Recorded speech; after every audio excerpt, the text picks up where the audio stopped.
customer's card gets charged twice. Same order, $50, just one customer. It's not fraud, it's a timeout. Your server got the request and processed the charge, but the network broke before it could reply. The customer's app saw nothing back, so it did the normal thing. It just retried. Now there are two charges for one order, and that's a huge mistake we cannot commit. At the Stripe scale, this happens all the time.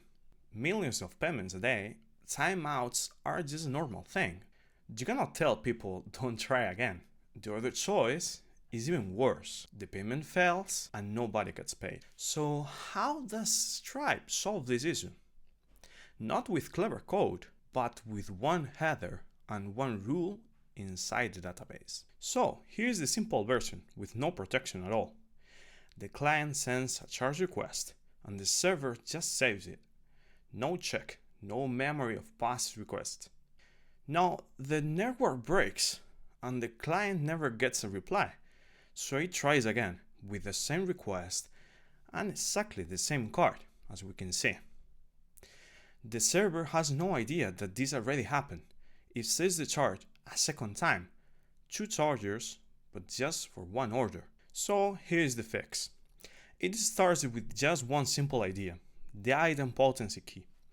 Before the client sends anything, it makes one key, just one, and every retry on the same request it reuses the same key. That key is not about the network call, it's about what the user wants to happen once. The server saves that key first before doing anything else. And here's the important part. The key has to be unique in the database. If two requests use the same key, only one insert can win. That's the real lock, not the app code, the database rule that we use. Once the key is saved, the server creates the charge, then writes the result back into that same key, marked as done. Now, let's say that the same request comes in again with exactly the same key. The server tries to save the key again, but it's already there. The database says no. So the server doesn't touch the charges table at all, but it just finds the old result and sends that back. So, same responses as before, but no new charge. But here is a harder case.